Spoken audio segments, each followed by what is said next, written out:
Hey.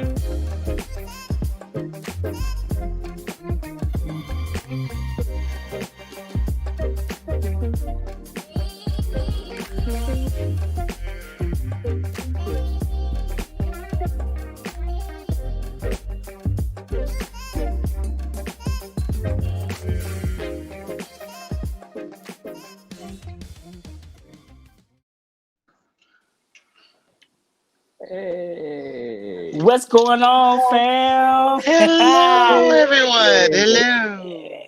Welcome back to Hello. another episode of No Clue, y'all. It's Wednesday. My fam is here. We ready to do what we do best, y'all. Hope y'all having a good week. Fam, how y'all week going? It's Wednesday. Blessed and highly flavored. Happy Wednesday. He's pulling me through glory. Hallelujah. He my Fine. Nah, I can't with y'all. I can't with y'all. Guys, well, welcome back to another episode of No Clue, where when you think you got life figured out, you realize you have no No No clue. clue. clue. So we're gonna get ready and get this party started. I got my girl Arteria with me. DJ is here. Mo is here. Of No. course, Doc is here. I hope everybody has had an amazing week, and we're ready to get this conversation started. We have a great show for you guys tonight. So I hope you guys are buckled up, ready for the ride. Feel free to jump into the comments. Give us some live comments. We respond to your comments on live, y'all. Like if you say, Doc, you're the sexiest thing ever, I'm gonna be like, oh, thank you so much. So whatever you say, we respond to right here. I don't like the faces y'all are making, because y'all you know what? You always gonna have haters. Let your haters be your motivators. You keep that smile on your face, y'all. So we're gonna have a great show. Y'all, I Here got we a go. dimple. Y'all see my dimple? I'm a little vain.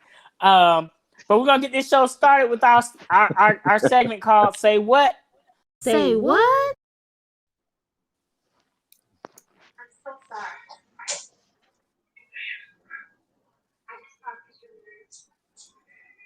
It's on you.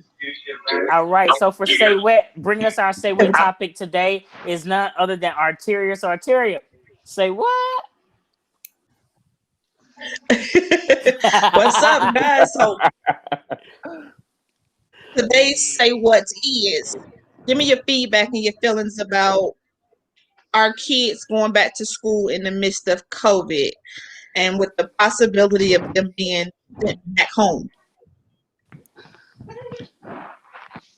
I think it's more than a possibility, especially since there's been another variant that's came out in the recent weeks. Because there's Delta Plus and now there's another one. So until we're able to get a good grasp on it as a country, I feel like it's inevitable. Them kids are coming back home to your parents. So parents at home, y'all better get ready because it's going down. It's going down. I know a couple of teachers, and shout out to all the teachers out there, because you guys are what make the world go round. But we, like Mo said, we do have the Delta Plus variant, and it's the Lambda variant that is coming out of Peru. And so How exotic. I just feel like, mask up, glove up, sanitize. I don't know, because I don't think they're really social distancing the kids in the classroom like they're supposed to. I mean, if you're talking about kindergartners, how you gonna social distance kindergartners? I ain't seen my best friend in like 2 years. You're finna get a hug, and I mean, you're finna get a hug. So I think it's one of those. It's kind of like every flu season. The kids come to school and they pass the flu around. So I think parents are just gonna have to amp up sanitation. It's gonna have to be a team effort, because I do not want the kids to go back home and learn from home, because I don't feel like virtual learning was as good as it could have been, or should have been, or would have been. Although to That's my piggyback two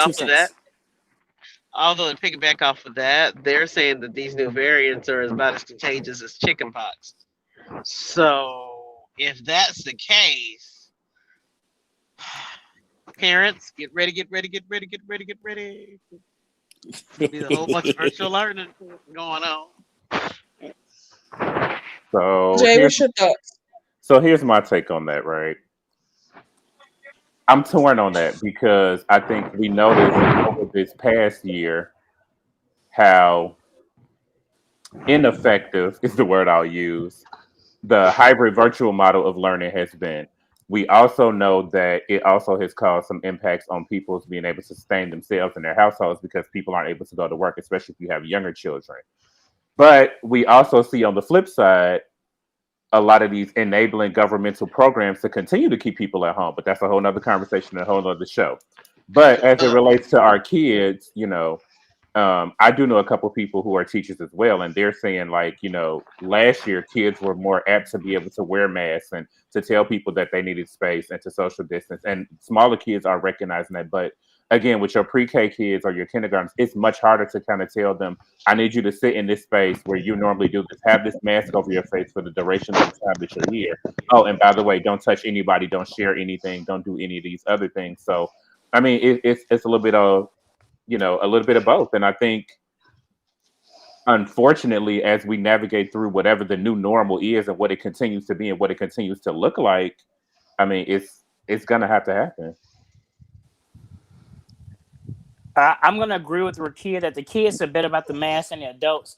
I work for corporate America, and you got grown folks walking around without mask on, looking at you like, "Why are you wearing a mask?" Because I want to be safe.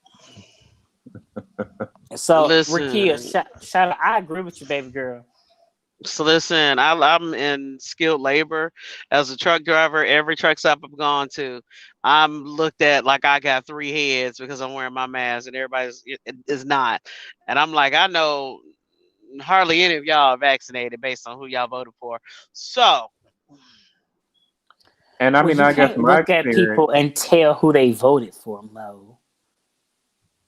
and then I mean, in my experience in the sector, and it's maybe on that just truck. because I'm of the sorry. sector that I work in, it's a different thing. Like you looked at crazy if you don't have on a mask. And like I said, I do work in healthcare. I do work in Oh, direct service, patient service and field of healthcare. So, we don't have those same kind of, disparities. It's like, why you don't got on your mask? What's going on with you? As opposed to the flip side of that, like, why do you have it on? I think, and I also noticed, like, if we look at the trends, it's also very segmented. Like, it depends on certain areas because some places are really, really good about amping up hygiene and amping up practices and making sure that you're masked on and not letting people into facilities with masks since the guidelines have changed yet again. And some other places just like they're not going to ask you, they're not going to stop you, they're not going to make a big deal about it. So, I mean, I don't know. It's just weird. I guess I don't have a big issue with it because my kids have been homeschooled for 4 years anyways. So they were never in the public school system. So I didn't have to worry about, them going back and having to wear masks and stuff like that. But I know I live in Gwinnett County here in Georgia, and in Gwinnett County alone, the first week, within the first 48 hours of school starting, there was 88 kids in that hospital with COVID. Hmm. Wow. did you So say it's 88? crazy. Yes. Jesus, Mhm. I'm sorry. Oh, Almighty. Yes. And the hospitals are so overcrowded with COVID cases, they're not able to do what they need to do. They're sending these people home. And if you guys have been paying attention, and we are losing a lot more kids with this round of COVID than we did the last round. We're losing kids this round. So yeah, it's tricky. Well, I mean, How'd your kids? How'd your wife? COVID taking everybody. that's from a movie, ain't it? No, that But was I from agree with Rakia. I agree with Rakia. The kids are they're more excited to wear masks than these adults. Even my daughter, my youngest daughter, she be like, I ain't going nowhere. So I agree. I think. But that was to say what? Oh, we're done with it. I had a little bit of. Can I make one more comment, please? I think to help with the kids, I think we should get like masks with like superheroes on them, and because kids love to wear superhero costumes. Like Halloween is kids' favorite holiday, so make it something like Halloween for kids, and I think that'll be a little bit better. They'll be more receptive of it. I think they have to find a way to make us make the generation interested in it. Instead of just saying wear a mask for safety, because your parents told you to stay in the house, you snuck out. They tell you don't drink to 21, you sneak and drink it before 21. So maybe if they make it more interesting and fun to the kids, then the kids maybe will be more willing to join in. Well, there's already plenty of masks already that have little designs and characters from cartoons and comics and all that. So I think that's a great idea.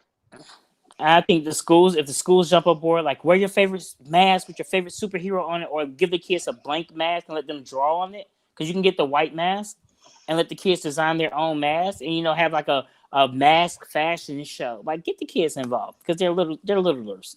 But I'm sorry, I went 2 minutes over. Say what? I don't want to get fired. So it's time to go into our main topic.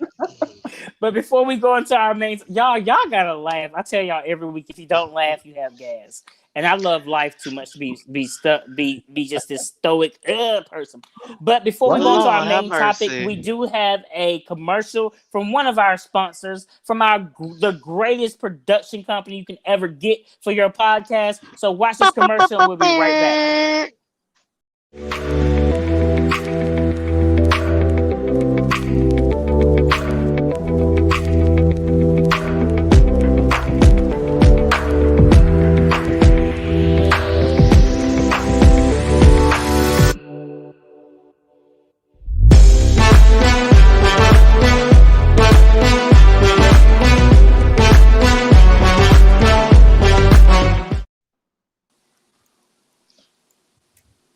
Right. Come on, Ricky. Come on, Ricky Z Media. Ricky Z Media. Yeah, I'm telling y'all, y'all better know her now. You better know her now while you still got time. Facts. Because when we blow up, y'all see how I add us to that? When we blow up.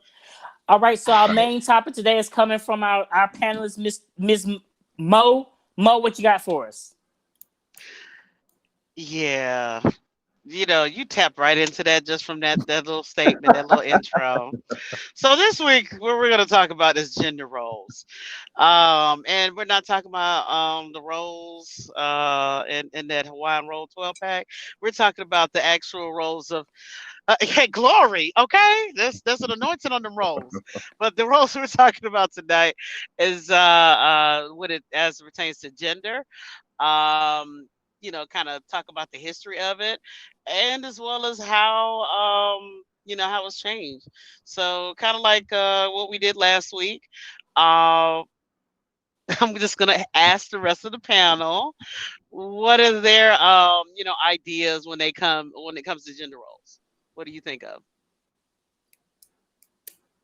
So, Dr. Robert. Oh, sorry. Go ahead. Go ahead, DJ. No. Go ahead, DJ. Go ahead. So what I was gonna say is, if you don't mind, I think we need to start with some foundational pieces before we get to that place. Only because we need to really have that conversation about the basis between sex and gender to build on that conversation. Because people feel like that they're synonymous, but they aren't. They're two totally separate concepts. And until we can kind of like clarify that piece, it really won't make sense to go right into getting in there. Thank you, sir. I appreciate that. So let me go ahead and just give a quick definition from the American Psychological Association, psychiatry, whatever. Excuse me, everyone. It's been a long week, and I'm pretty sure it's been a long week for everyone, so just bear with me. So their definition goes, gender roles is a pattern of behavior, personality traits, and attitudes that define masculinity or femininity in a particular culture. It frequently is considered the external manifestation of the internalized gender identity, although the two are not necessarily consistent with one another. So that's directly from the Yeah, and in that we also have 3 whole concepts, right, that just arose from that. Shout out to Ricky. No, I don't like Hawaiian rolls. I'm not a fan. I think they overrated, but that's another conversation. But yeah, so Wait a minute. I do. I think they're overrated. I we think gon' they're we overrated. we gonna sidebar that. That will be brought up in the final thoughts. My But Lord, today. But in that definition, they also brought up gender identity. So again, another important facet to break down before we have that conversation, right? So sex being biological distinctions or biological characteristics versus gender is my identity, how I hold on, how I view myself as it relates to biologic sex. Going into gender roles, so what does that mean as it relates to my biological sex? And what does society say I should and should not be doing? And then of course, gender identity is my own internalized perception of my maleness, my femininity. I'm gonna slow down for y'all and recap. I promise, Kay. I see you. Mm-hmm. Because I was about to come back in and break it on down to Both, Sesame right? Street level. Or neither. So, to make it simple, sex is what's in between our legs, right? That's Mm. totally what it is. It's biological. What's in between our legs. Gender, on the other hand, is what's in between our ears. What do I think? What do I perceive? What do I feel about myself? And gender identity is how do I take in what I feel about my expression of being male, female, both, or neither at all? Because that's a whole nother conversation about gender being a spectrum and being fluid and not stoic. Well, I think that pretty much summed up the show. I want to thank everybody for coming out to No Clue. Make sure you check out Ricky Wow. Stevens' social media. I mean, that was from the systems and processes department of the No Clue. Baby, yeah, yeah. So So DJ, I just want to make sure I understand what you're saying. Okay, Mhm. sex is basically what I was assigned at birth. What's between my legs, male or female? That's what I'm sorry. Yes, sex. That's sex, right? Correct. The biological distinction. Right. And then gender refers to the complex psychological perceptors, my self perceptors, Yes. what I identify myself as. Correct. And gender identity is what I receive myself as. Or my internalized perception of that perceived gender, right? Okay. And that's why I say it can either be that of maleness, femaleness, or femininity, both of those things, or none of those at all. Okay, gotcha. I just want to make sure I'm following the chain of command. All right, continue. And even to add more confusion, because recently there's been talk of taking out sex as far as your birth certificate. Correct. It's already done in like 15 states, I believe, and so they're considering doing that on a federal level, which will be interesting. And then we have to add on the last piece, and then I promise I'm gonna give it back to you, Mo. Is as it relates to our gender You're identity. fine, honey. Is one more concept, and that's the concept of gender expression. And that is my outward expression of what my internalized gender identity is. So what do you see that, or what do I do that reflects outwardly that shows my maleness, my femaleness, both or none? So I'm telling y'all, this can be very topic. It can go a whole lot of ways. This is a very, intense field that is being studied, especially now it's growing with huge momentum now more so than ever. And we're glad that it does because it's just helping to bring forth that conversation and that narrative that is so much more than just this polar opposite. It is. It absolutely is. And I kind of want to narrow down, just even though considering that I do identify as trans masculine, I'm not going to really, I don't want to really delve deep because we only got, hour to, talk about this. I kind of want to talk about, within more of a context of relationships. Especially now, with the pandemic, a lot of things have changed, but pre-pandemic, there was a majority, I think, I did reference a study that in 2019 where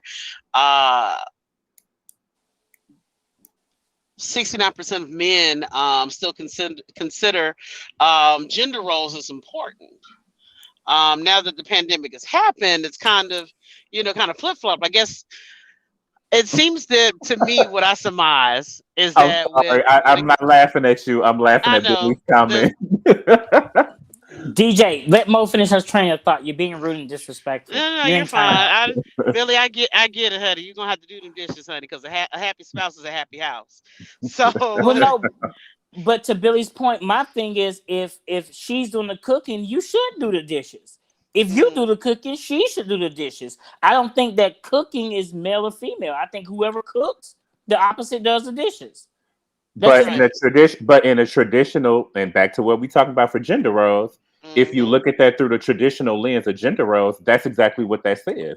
That's exactly what society says, that the male should be the one that is dominant and assertive and the breadwinner, and the woman should be nurturing and cooking and motherly and kind and caring and submissive. Now, I don't agree with traditional gender roles. That's just one type of gender roles, but it is. it's that's a huge thing. And then you have sects of people and communities of people that really feel like they are traditionalists, and they really hone in on that is how they believe that they should run their homes. It is, but also I'm noticing that there is a swing of change, a swing of evolution from that, and I think that partially two things. One, the Great Recession that happened in 2007, 2008, and I can't see any of these comments, so I have no idea what y'all giggling at. I really hope it's not me. Anyway, I'll fill you in, Mo. okay, I appreciate that.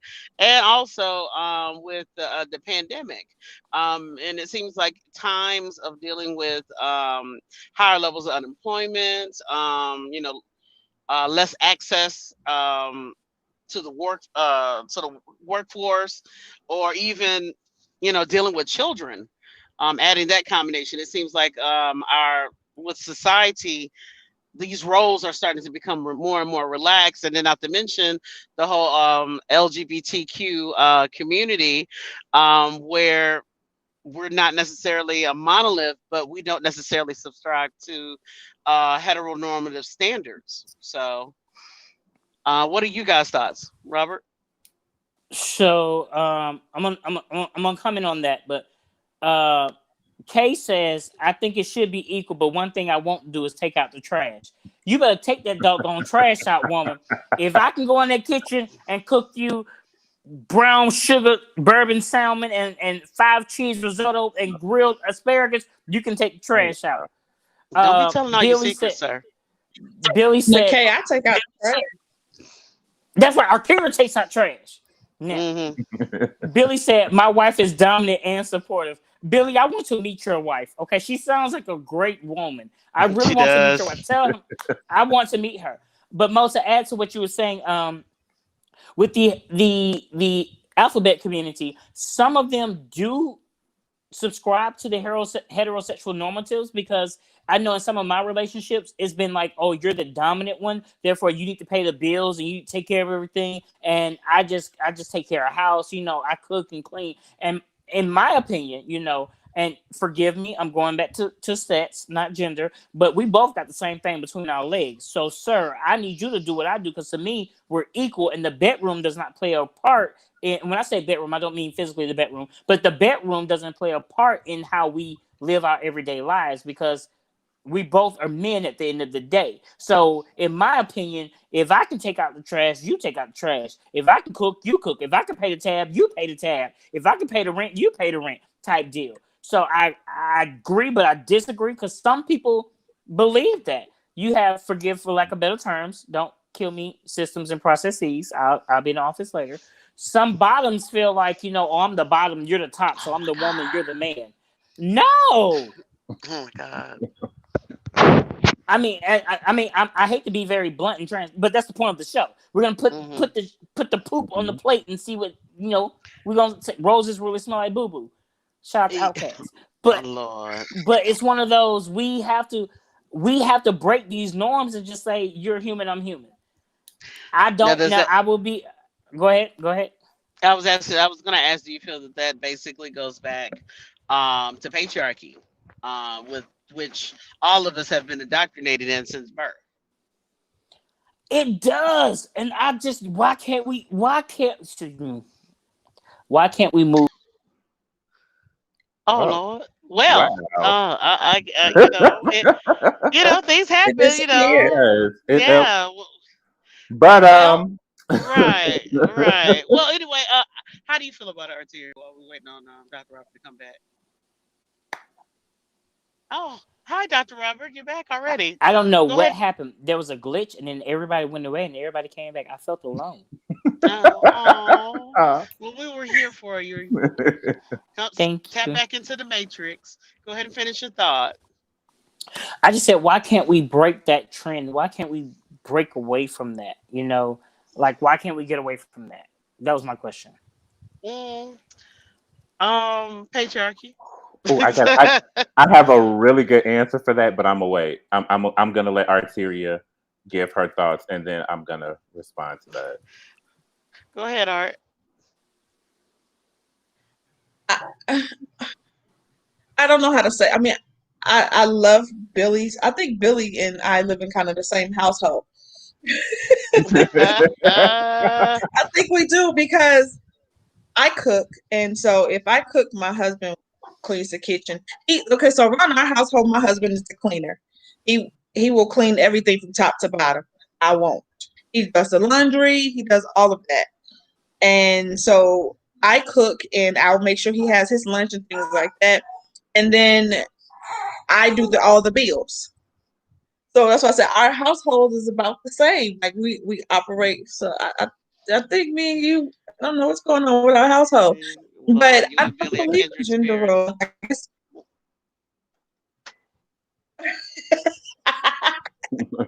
So I think my household kind of broke that gender role thing Mm, that's going on. Yeah. okay. All right. Go ahead, DJ. I'm waiting on this one, honey. So what I was saying is, the larger issue with all of that is because of what is known as gender socialization, right? So that process that we learn, or the processes that we go through as kids to learn what it means to be a boy and what it means to be a girl. And all of those things are enforced by everything around us, including our environment, right? So it's enforced in our families, it's enforced in us through our educational systems and how we interact with those things. It's enforced with us through our peers or peer groups, and even it's enforced through the media. Every time you see something or we see things that identify or objectify those things, it's always on these polar extremes, right? Or even like when we look at the TV families, the dad is the one that comes in with the briefcase, the mom greets him at the door. All of those kind of things, they're all reinforced through gender socialization. And we learn these things from an early age. So that's what I was trying to get at with Doc's comment, like, where does it come from? Where do we get it from? These things are embedded in us from the time that we're smaller. And then we believe that, well, the irony of that whole thing is that then we believe in our naivety that, oh, this is just how I naturally respond to things. But no, it's because we've been socialized for this process for so long that now it's inherent, but it's not because it's a natural inheritance. It's the process of socialization being, beaten into us for so long. Right. And I notice you can see a line with that with our media, particularly with sitcoms. I'm a big nerd, but I watched this show that was on Marvel, excuse me, on Disney Plus called WandaVision. And a big theme of that show was just showing the themes of sitcoms coming from the 50s all the way up to modern day, and looking at the various dynamics when it comes to what it means to be within a nuclear family, and those roles that men and women or within that show. It was it's very interesting dynamic, basically. But since we noticed that, with these roles are starting to soften and starting to, um, equalize, I should say, how do you feel that it's the pandemic has changed that as far as gender roles are concerned? Since people are at home now, they're not. A lot of people were out of work and still out of work now. How do you feel that that dynamic has particularly changed? Just from your So I feel individual that thoughts. I think it has those lines have been blurred a little because if mom and dad, and when I use the terms mom and dad, it could be mom and mom, dad and dad, mom and dad, or Mhm. they and they are at home. I think they're starting to Yes. share the Yes. roles. It's like, hey, babe, can you watch the kids while I do this video conference? And then switch out, hey, babe, can you watch the kids while I respond to these emails? So I think it has started to merge. I think, and with this new generation, I think with them, sex is becoming fluid. So I think it's equal. Like I tell my niece all the time, your boyfriend should open the door for you. My niece is quick to open the door for herself and her boyfriend. And I'm just like, baby girl, that's not how this goes. She's like, we don't live in the Stone Age anymore. And I'm just like, yes, ma'am. So for me, I think it's becoming fluid. Yeah, our Awesome. producer Ricky Z says it's affected women more. Women have been more likely to have less working hours or stay at home to take care of children. I wish I could stay at Okay. home and take care of the kids. No, I'm not gonna tell that lie. Uh, not gonna tell that lie. The women and men and they that stay at home to raise children, y'all have my deepest respect and utmost sympathy all at the same time. Because that's more than a 40-hour a week job right there. That's 24/7 type of work on call at all times. Whew. Yeah, I mean, I'll be Miss Frizzle from the Magic School Bus. Like I would just love to take the kids on field trips using their imagination. Because for me, that's what it was for me. I'll read books and use my imagination. And I mean, I at sets I was assigned a male. I think I have a motherly, nurturing personality. That was funny, DJ. No, Billy's comment who says, "Who cleans the house if no one is coming over?" right. Oh, okay. Because I was about to get in my feelings and cry a little bit. A mess. Everybody cleans the house. Billy, I don't know what household you grew up in. Saturday mornings, if we heard Mahalia Jackson come on, we all finna get up and clean up the house. All right, it's gonna be a cleaning Indeed. Saturday. So that's who Indeed. cleans the house when Earth, nobody's wind, and coming over. fire. Everybody. But I Okay, mean, all that. I think though to for me, right? I think with the pandemic or since the pandemic, we're looking now at the third type of gender role. Because remember, I said there are multiple types. So the traditional Mhm. one we've been talking about a lot. So that was, what's traditionally male or masculine, what's traditionally female or masculine. The second type we kind of touched on, and that's egalitarian gender role. So that's, that it's neither male should not be segregated, or gender role, sorry, should not be segregated between males and females. And then there's a third type, which is transitional, and it's somewhere in between the egalitarian and the traditional. So I think that's kind of Mhm. where we are with the third version of gender Mhm. role. It's like we're starting to really understand and notice, especially like I said, as things are shifting, the economy is shifting, the economics are shifting, things to be able to even just sustain yourself have shifted so drastically and dramatically that you have to kind of have those things. But again, we know that there are some people that are really diehard traditionalists and they are Mhm. not going to budge from that. But I think to everybody's point, we are getting to a place where people are just like, no, we're gonna have to figure this out. If I'm working late on Tuesday and Thursday, then you're gonna have to do this, and I got you Monday, Wednesday, and Friday. But it has to be some type of way to balance those things out in a healthy manner. And I think that's what I don't want to say was a good thing from this, because I think that none of this has been good for a number of different reasons, but it's definitely a positive outcome of it. Absolutely. At the end of the day, so dealing with gender roles, I know as a personal example, I've had just scrolling on Facebook, minding my own business. I had a guy that posted that he opened the door for who he identified as a woman. However, the woman turned around and said, "You don't have to open my door for me. I can open my own doors." Um, I kind of want to get a temperature of how if that if that would have happened to either you, DJ, or you, Doc. How does that make y'all feel as far as that being chivalrous in those type of moments?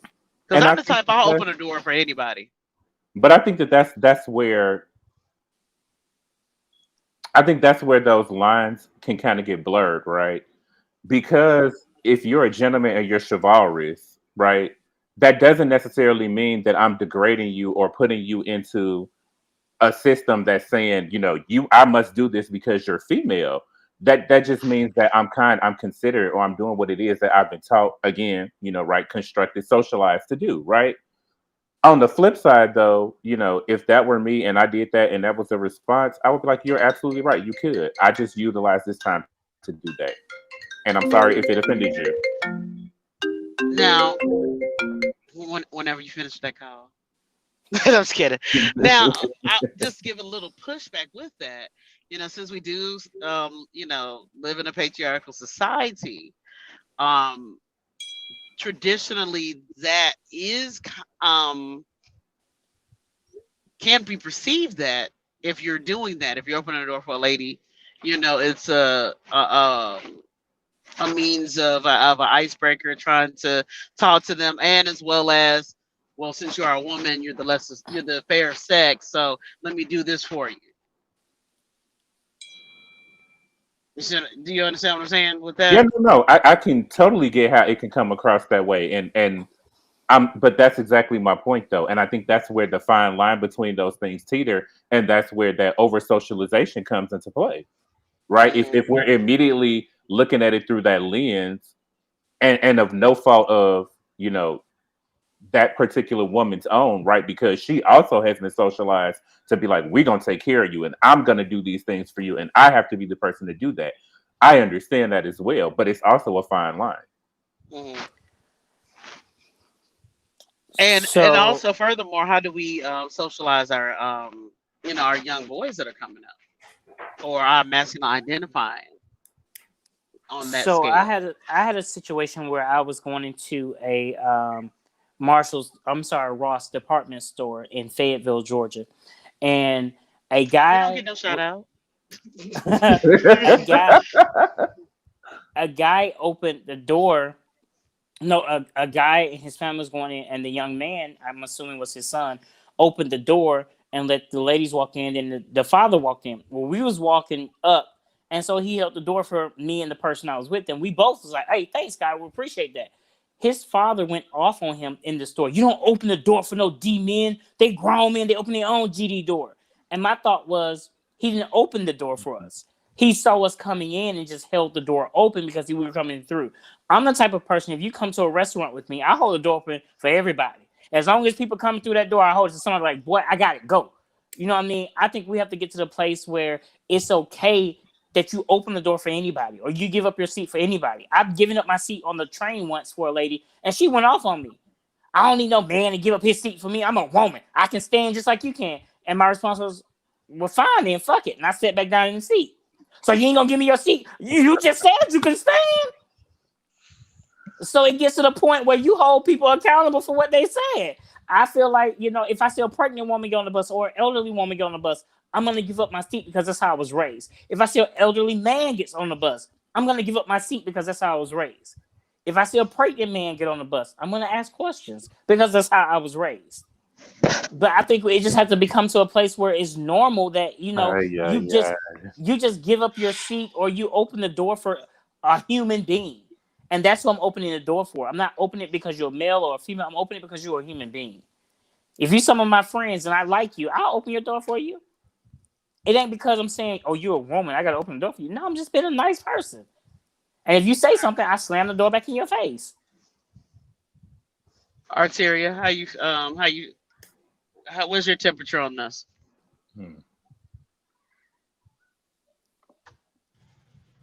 I was muted. Sorry. It's all right. Billy put a whole paragraph. I know. He sure did. Let's read what he said first. He says, like I pointed out last week, our local mental health system was overwhelmed when the male-dominated factory workforce was hit with massive layoffs. The "I am the breadwinner" mindset was shaken to its core. Facts. Great point. Right. But for me, I like my door open. Now, I'm that type of female that if I've had somebody do this to me too. The guy saw me walking out the door and he let the door close on me. So that's where I got pissed. Now I ain't the type that be like, well, you don't have to hold no door for me. No, that's not who I am. Thank you for holding the door. But the ones that watch me walk out the door and close the door on me, them the ones that get cussed out. Because Had I that mean, happen my twice. husband shows chivalry all the time. I don't have those issues. All right. And for personally for myself, I open doors all the time. I have no problems for a door being open for me. And I guess with other people, I can't really say why. I guess one of the things I observed though, it's almost like it's questioning their own identity if that happens, if like the door's open for them. Because it's like I'm not a damsel in distress. I can, I am woman, hear me war. I'm independent, which is all fine and good. But just even on a humanity perspective, you know, it's okay for another person to open up the door for them. What I do notice with other women, because I'm in several groups, especially with trucking. I notice that a lot of feminine looking women, they don't like the extra attention, so they're trying to walk. They're trying not to be spoken to because they don't want to have that long conversation because they've had poor interactions with unfortunately with other men where they're trying to holler, but they're not out there trying to, they're out there trying to make their money. They're not out there trying to get a date. So I guess it's just a fine line that can, lead into something else. But I mean, hey, at the end of the day, it's a door, so somebody's got to open it, and somebody's got to close it. But anywho,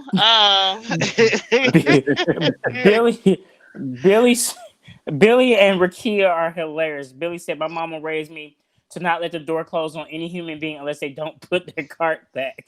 And Rakia says, "Billy is right. People don't put the shopping carts in the right place are jerks." I can't with y'all. Personally, I'm gonna take a step further. I think they're sociopaths.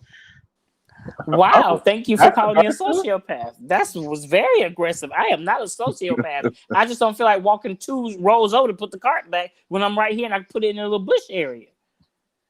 In the bushes. Arteria, Kay said, I agree, Miss Arteria.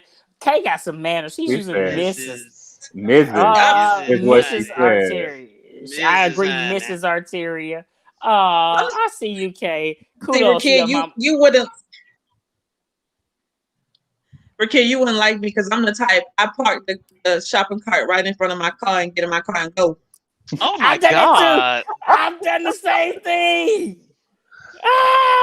Who are these people that I'm on the show with? I don't, no ma'am. Yeah, I don't. I mean, no matter how hot it is outside, I am. So, I mean, like,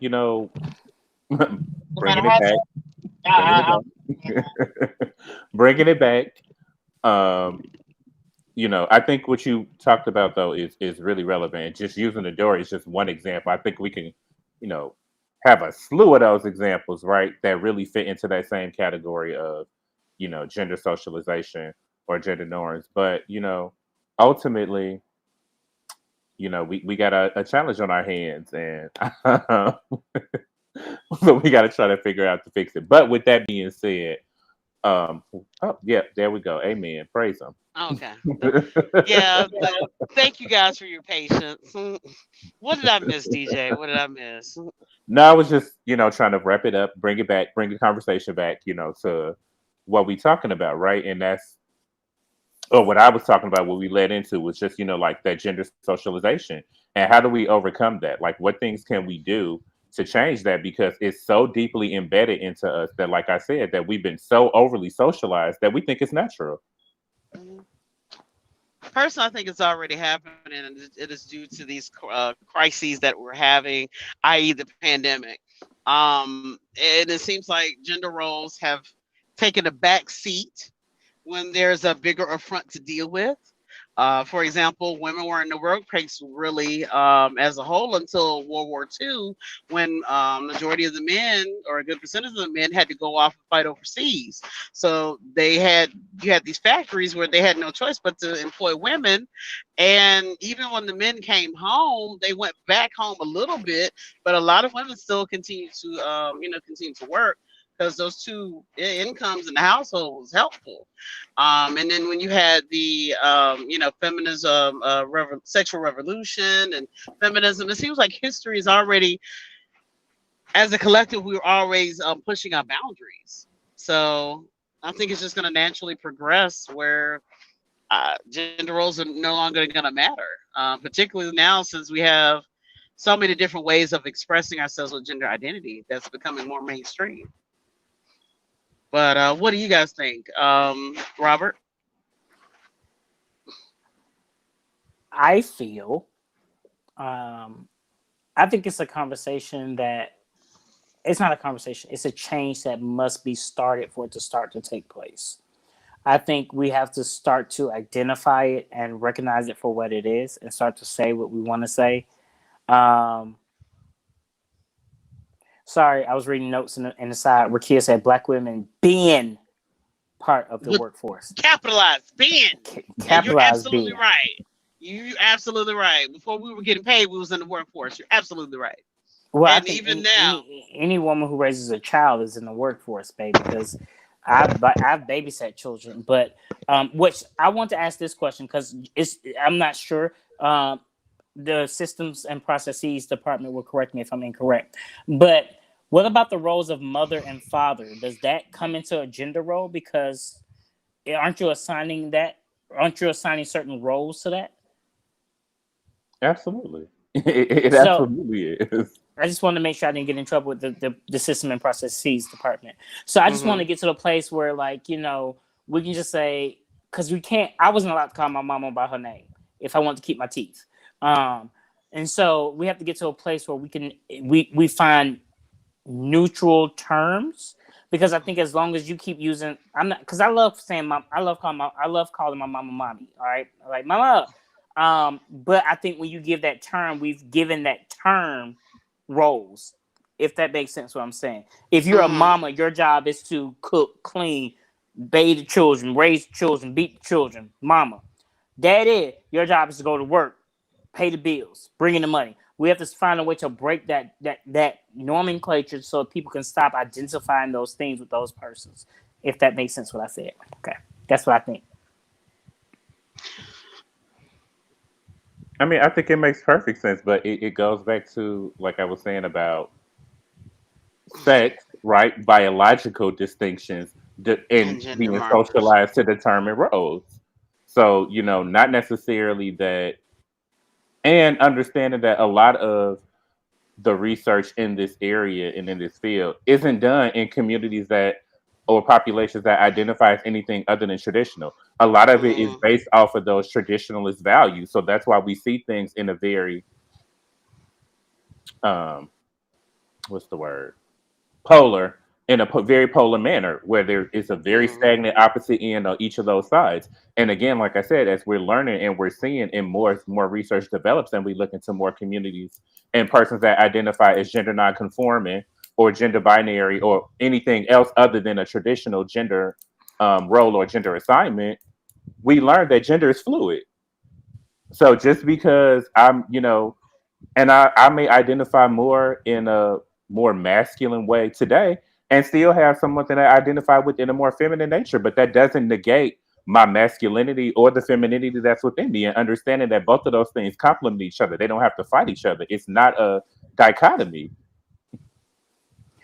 Right. And also, I'm sorry, go ahead, Mo. no, I was going to say that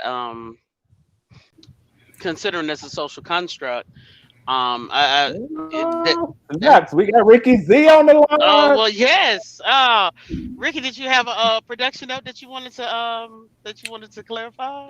No, I just wanted to, hop in because Arteria needed to step out for a little bit, being a mom and doing her thing. So I'm coming to step in for the time being. Thank you. Oh, Arteria's being a appreciate that. mommy. Yeah. Yeah. Oh wow. See, Wow. America, y'all see why we keep telling y'all get in while you can? I'm telling you. Just Right. saying. She said somebody had to step out, so I step in, and that's a true Right. production manager. Ooh, I You applaud you, don't get Ricky. you don't get that just anywhere, honey. You You better don't. tag in. You better Di- check it out. But But so Ricky, since you joined in, what's your feelings on gender roles? Come on, you've been in the yes. comments. Yes. So, back to one of my previous statements where I talk about like the Black women have been part of the workforce. Like we've had to juggle both of those things of being. We've also had to be out in the fields. We also had to be, whether that was either slavery, Jim Crow, or out in cleaning homes. I do not stand on carts. No. Oh, what do I stand on carts? No, I agree with you, Billy. I agree with you, Billy. Like I don't, there's a special place in like, no, I'm not gonna say that. For those that don't turn their carts in, there's a special place for them. But Me and Arteria, there's a special place here. We got a special look, place in my heart. Okay. In Mm. my heart. Mhm. But no, like so the idea that like that Black women have to have a real like influence on gender roles, it's kind of concerning to me because we've had to be part of the workforce for so long, and also having to be mothers and caretakers, not only for our own children and family, but like the master's family, the lady of the house's family. Like we've had to deal with that. So it's hard to rationalize some of that. And for me though, like as someone that grew up in like a single parent household for the most part, those gender roles don't make sense to me, or I don't see the need for it. What I know as a person, as an adult, is because I needed to know them as an adult or someone that was growing into adult. I know how to cook. I hate cleaning, but I can do it. I know how to take care of kids, but it's not because those are the things I'm supposed to do. It's because my mom was working a job and I had to help take care of my sister. Or if I didn't have an adult nearby to help me, I had to figure it out on my own some way or another. So like there's that's where I'm kind of standing right now with that. The latchkey kid generation, definitely. Right. Like Definitely get that. I'm literally, because I think most of us are literally towards the end of that generation. Like we got, Mhm. as a millennial and like nearing the geriatric area of millennialism. Like Mm. I have the remnants of Gen X latchkey kid going on. Mm-hmm. Mhm. Right. I agree with you. You came in that door, you locked that door, didn't open that door for nobody. Okay. Right. And considering that I am a part of the geriatric millennial / zennial / Gen Xer, depending on which article you read with sociology. I agree. Kay That's says that having a right, single Kay. mom is hard to identify gender roles because my mom did what a man and woman did because she didn't have help. I agree with you, Kay, and kudos to your mother because a lot of same. mothers have to step into both roles. Shout However, out to my mom. Yeah. I don't want to negate the fact that you have some men who also step into mommy and daddy roles. So I don't want to cut my men out because Right. that's a whole other topic on Father's Day. But Not, individuals who have to do that, I agree, they don't see roles because they had to play both of them. not to mention, it seems from the APS study that I read from 2019 that there's a growing number of stay-at-home dads, and it Correct. seems to be showing that it's more socially acceptable if a man stays at home if it's financially sensible, meaning that the woman makes more money than that man. So hey, go on in there and make that dinner and watch them kids and wash them clothes. But why But does it have to be? Why does it have to be that? Like I think to your point, things are shifting, and things are shifting in. I don't want to say the right direction, but in a better direction is probably the most appropriate way to say that. mm, Um, but I mean, I think even this is just further having that conversation about why it's so hard to break from those things, right? Because we have all of these instances, like I said, there are so many where we can think of stuff where it's like, oh yeah, I could do that too. But if you go to other parts of this country, I ain't even talking about other parts of the world. You go to other parts of this Oh, country, right. right? It's like, no, this is what it is. And anything outside of that is abnormal. Right. But again, it goes that goes for subverting patriarchy, which is a byproduct of white supremacy. But in this context, it is. But in this context, you're not wrong, right? Because patriarchy in this context, though, it just furthers sexism. Because ultimately, that's what all of this, especially as it relates to gender roles and gender socialization, it ultimately is an underlying thing of sexism. Hmm. I absolutely agree. But again, it's still a byproduct of white supremacy. Oh, hands Where you have, down.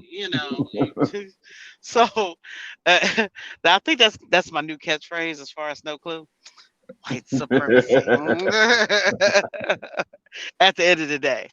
And also, with the gender spectrum, especially with gender identity, you have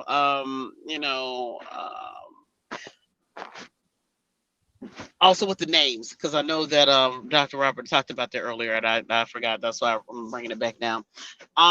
For example, I'm socially, I feel like I'm everybody's auntie uncle that they never asked for. Um, but once they found it, they're like, "How did I live life without it?" And my favorite gender neutral term is nibbling, which is a gender neutral term for niece and nephew. Hmm. So the terminology is there. It's just about having it more normalized. Folks gotta get over themselves. Like there's nothing wrong with calling someone a nibbling if that's what they are. Mhm. Just get over that stuff. It doesn't hurt you. It's not gonna hurt your feelings. You're stubborn to change. All right. Change that You doesn't know, really affect you like that. So yes, they're Dr. Rob. called nibblings. Yes. That's a problem for me because when I go to Zaxby's, I like nibblers, and that's too close to nibblers. I don't want to think that I'm eating my niece and nephew. That's just Sir, nasty. sir, this isn't about you. But This is about the Sir, collective. this is It's a about the Wendy's. collective. Sir, I'm just, this is a collective. This is not Zaxby's. If you I'm like, just, off the call, I can give you the 800 number where you can call in.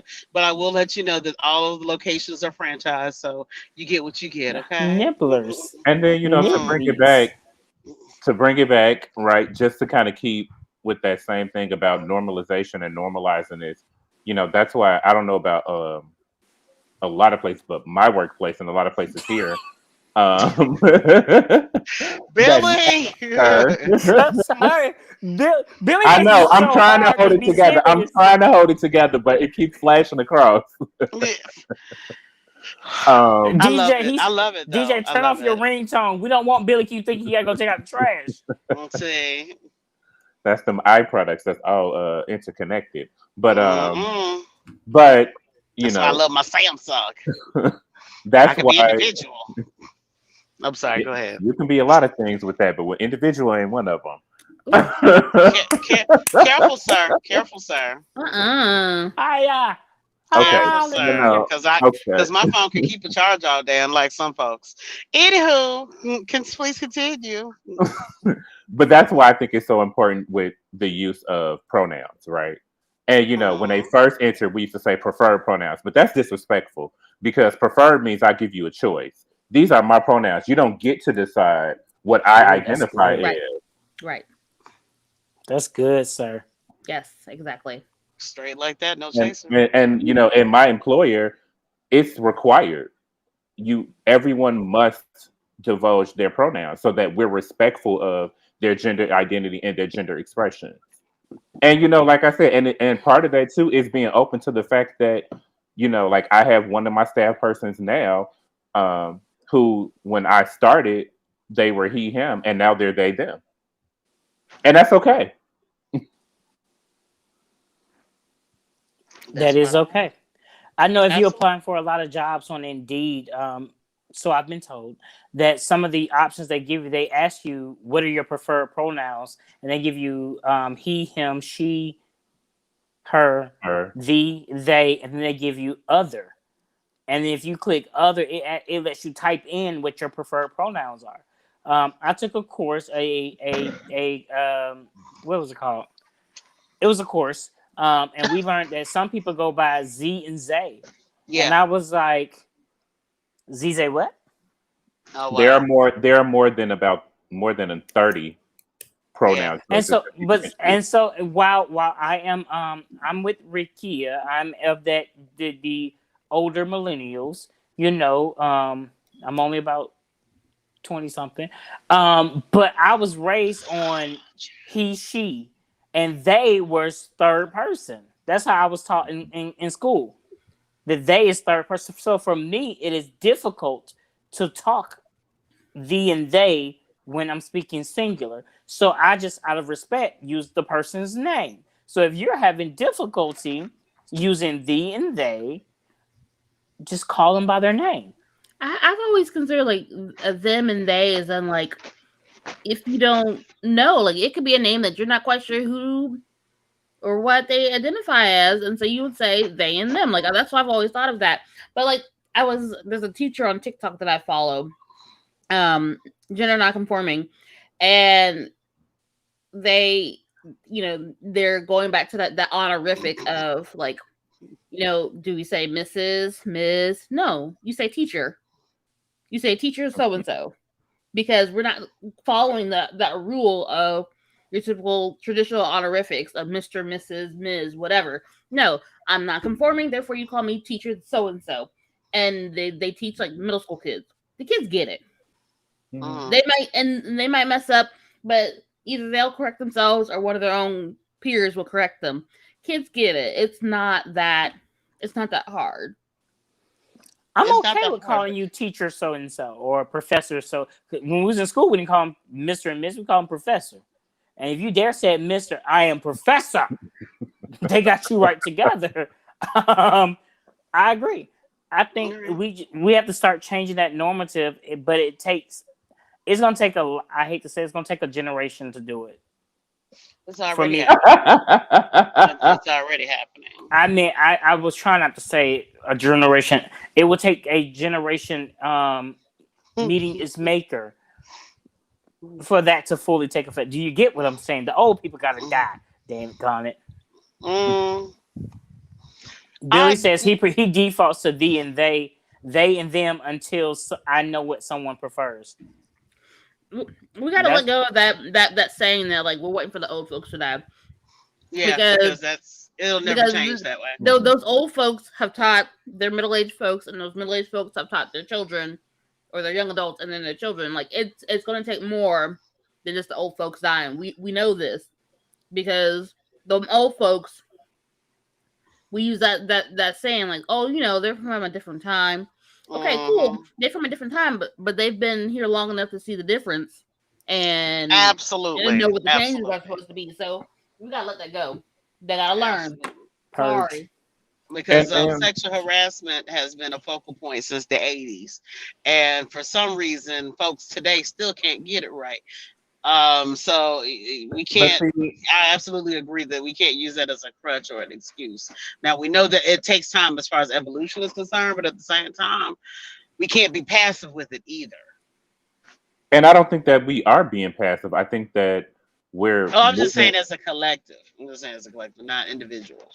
Yeah, but I mean, I also think it's a twofold thing, right? Because you do generally have, on the one hand, a group of people who genuinely do not know and they're trying to figure it out. And then you just got some people that's just disrespectful as hell.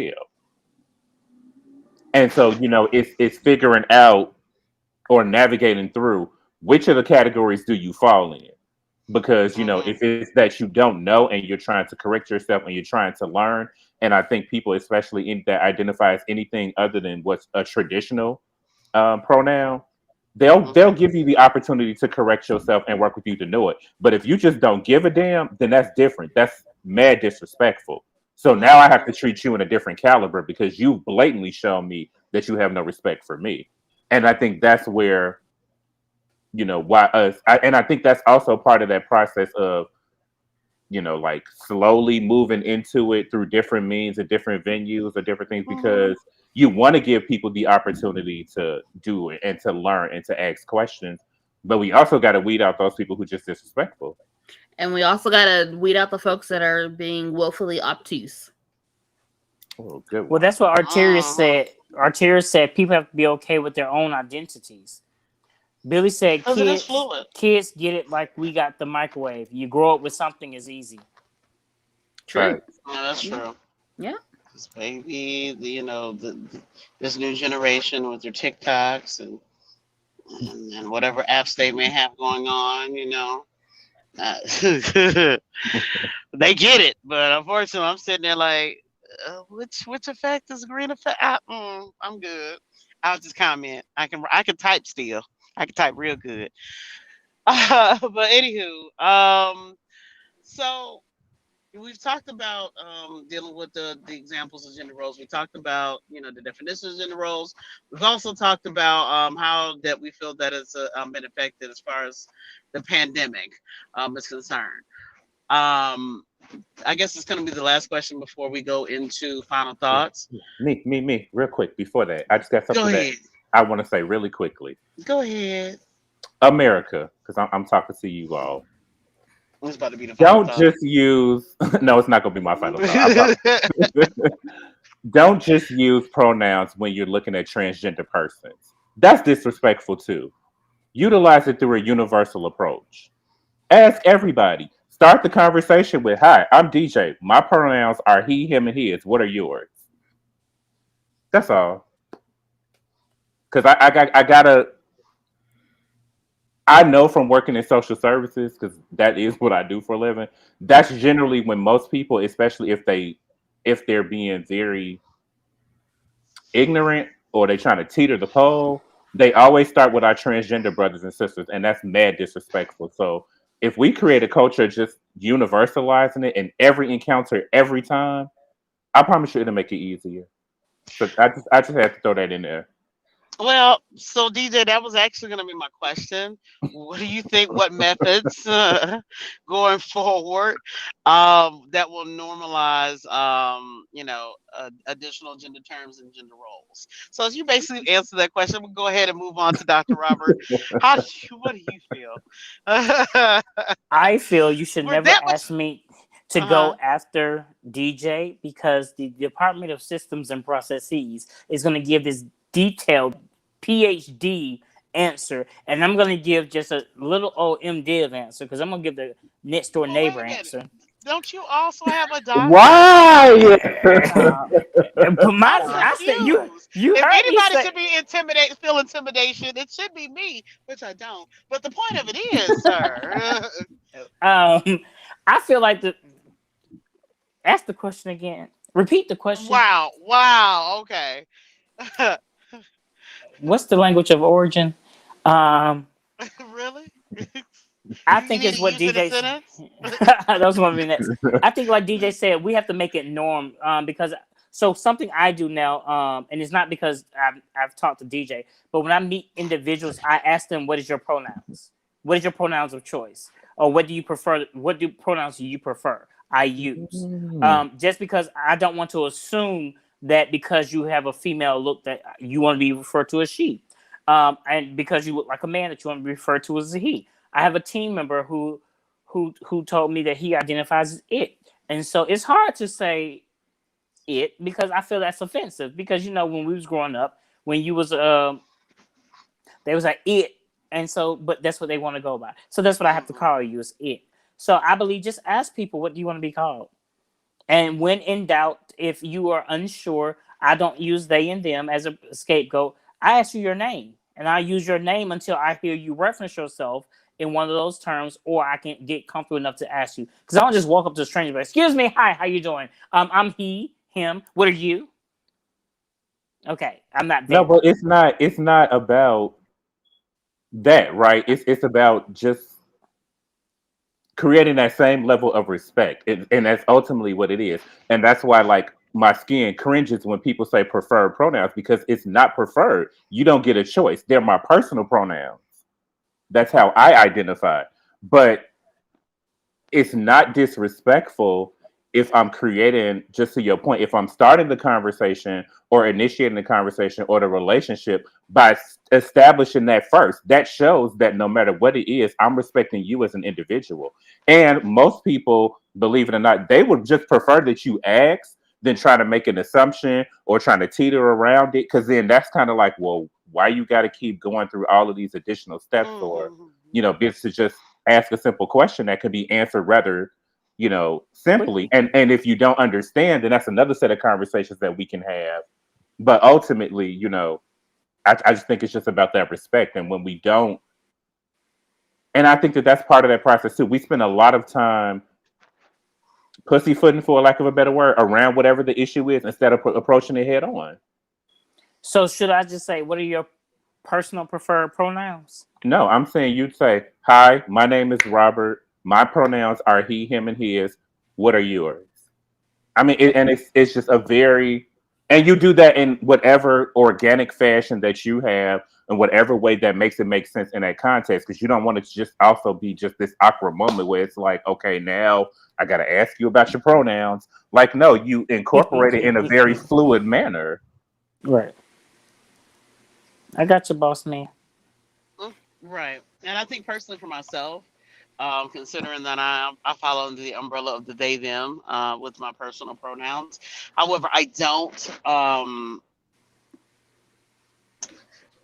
I rarely correct. I've had friends that correct more so on my own behalf, which I love them for. Shout out to Deria. But at the end of the day, I understand that it's a newer concept, so I give a lot of grace. And furthermore, I'm very secure within who I am. So by you making your little flippy little comment, you think you funny because you called me a he, honey, I prefer he. So how about that? Hell, I cringe more when you call me she. I'm like, ooh. But that's a whole nother story. And I think that within conversations, you're having casual conversations, even with your friends, I think that's pushing the narrative forward that this is something that's is a part of normalizing and being respectful for people. For example, if I'm having a conversation with a friend and they're misgendering someone, I'm very quick to say she. You mean they? You mean her? You mean him? Because that's who they identify as. So you should respect them as such. Regardless of what, your traditional gender roles that you were raised. Things change over time. For example, in my field, when I started in this field, we only had manual transmissions. Guess what? The majority of the field now is automatic. So, honey, you got to get in and get out. It's at the point now that they don't even train you on manual transmission engines. You have to change with the times. If you don't change, you're you fall behind. And what would be the purpose of being disrespectful to somebody just because of the way you were raised? People really need to start getting over themselves. But I'm starting to leak into the final thoughts, so I'm gonna go ahead and we're gonna take a really quick break, and we're gonna come back. No, not yet. No. Not yet. No break. No break. We're just gonna go straight. We're going straight into it tonight. Oh, okay. Yeah. My bad. You know what? That's what I get for not. There was no production notes about that, so I just made assumptions. And you know what they say when you assume things? Don't you dare say anything, Dr. Robert. I already know what your mind is thinking.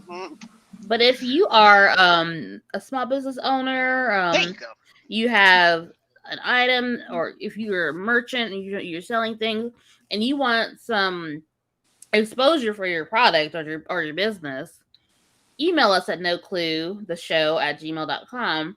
We can talk about some commercializing on No Clue the podcast, and we'll reach out to you. But yes, go ahead. Final thoughts. All right, so right now we're gonna go into our final thoughts, where each panelist is gonna give what their feedback or what they felt about the show, or something that made it, may not have made it into the conversation. So really quickly, who would like to go first? Go ahead, Dr. Robert. Thank you for choosing me. Uh-huh. Yeah. Um, Yeah. so when it comes to gender roles, I simply believe that you should be yourself, be who you are. Don't fit into somebody else's box. Um, I'm preaching a sermon called Uncheck the Box. So don't check the box that everyone told you to check because that's what they told you to check. Uncheck the box and check the box that you identify as. That's my final thought. Check the boxes that you identify as and don't let nobody check your boxes for you. All right. All right. Okay then, DJ. Y'all know I could do a whole lot on this, but And I'm ready ultimately, for it. ultimately, the entire concepts of sex and gender have been have been used interchangeably for so long. We're utilizing this platform and this space to help everybody, including ourselves, to understand they are not synonymous, right? When we're talking about sex, we're talking about biological functions, what's in between your legs. When we're talking about gender, we're talking about how you feel, how do you identify, what's in between your ears, because that's your brain. Just for people who wonder why I keep saying what's in between your ears. And we're also talking about what I do on the outside, which is how I dress, what mannerisms I display. What is it that I do that reinforces what I feel of the gender that I identify with? Right? So it's like a lot of different concepts, it's a lot of different terms. Ultimately, just remember, whatever you are, whatever your choice is, whomever you choose, you are made perfectly the way that you are. Reinforce that uniqueness and do not allow others to put you into the box. To go back to what Dr. Tarfa said, be content in what it is and understand that you don't have to fit into a socialized condition of what it means to be something because you are male or female or both or neither. Because I didn't really get to have that conversation either about, individuals who identify with both genders or don't identify with traditional genders at all. But that can be a whole nother topic for a later date and time. But Absolutely. regardless of what the circumstance is, we're the humans. We're humans. This is the human race. We want to be respected. Everyone wants to be respected. One way that we can do that is to reinforce personal pronouns. And when in doubt, ask questions. That's all I got. All right, Ricky. Um, yeah. So gender roles are a social construct, and society is changing. You need to roll with the times.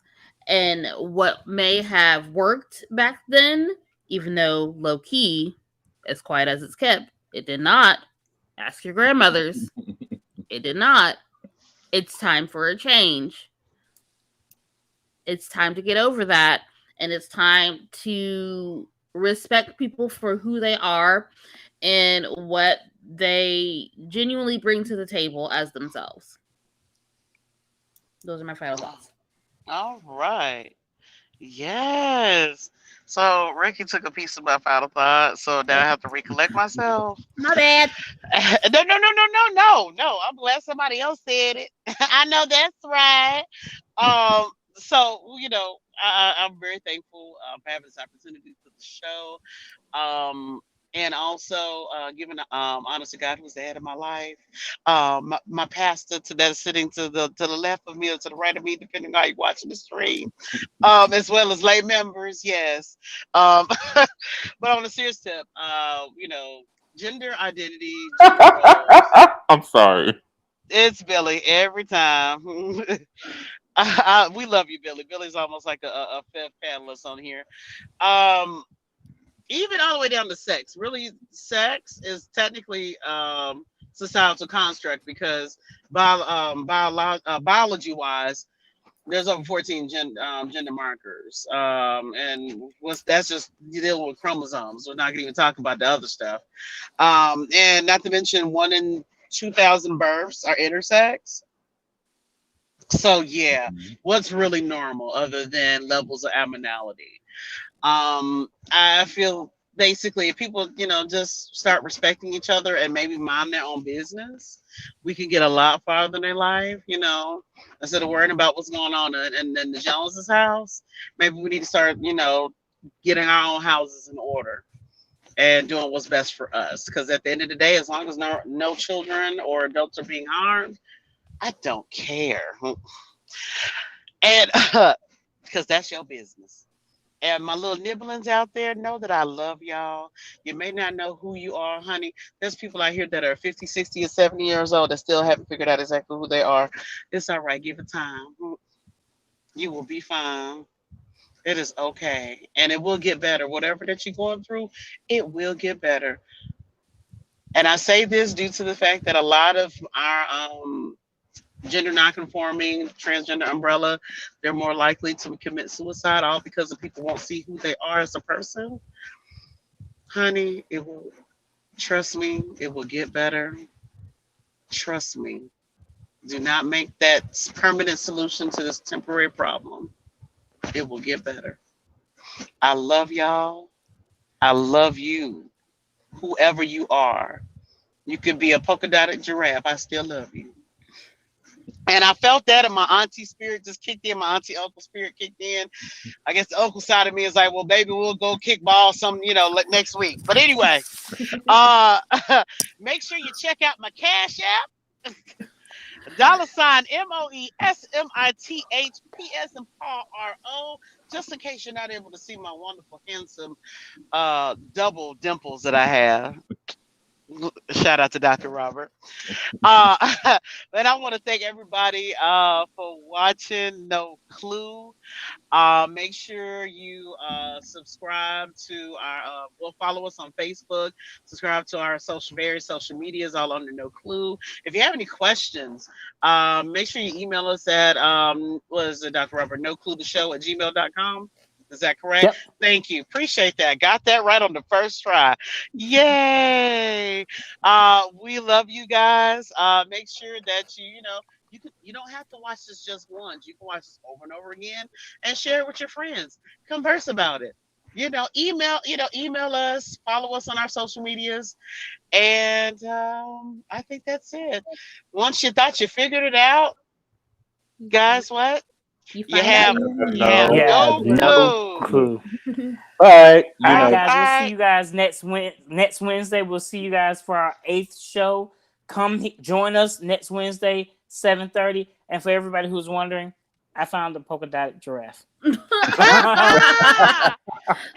Come join us next Wednesday. If you want to give us your feedback, we received feedback from one of our viewers. Actually, it was 2 viewers. It was a husband and wife.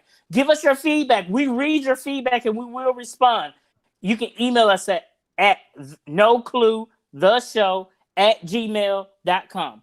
nocluetheshow@gmail.com. If you put a beat to that would be wrong. So email us, guys. We will get back to you. Robert and Susan, thank you guys so much for watching and giving us some feedback. We appreciate you. I did shout you guys out. We will be responding to you. So if you're watching tonight, we greatly appreciate you. Continue watching. Tell your family, tell your friends, tell your best friend, tell your enemies, tell everybody. And if you want to donate and help support the show, email us at nocluetheshow@gmail.com.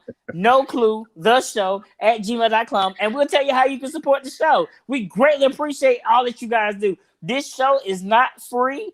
We don't get paid. At least I don't get paid. I think they get paid. I don't get paid. But we do what we do because we want to help. We want to help our people. We want to give back to our community. And our community is everybody. And Billy, you and the wife are now part of our community. We love you guys. We don't even know you, but you guys are family. You're invited to the barbecue. Just bring some sodas because we don't know if you can. We know you can't cook, so bring the sodas in the plates. All right, guys, that's all for this week's show. Be good, be easy, and be sweet. Talk to y'all next time. Be safe out there in these streets. Bye.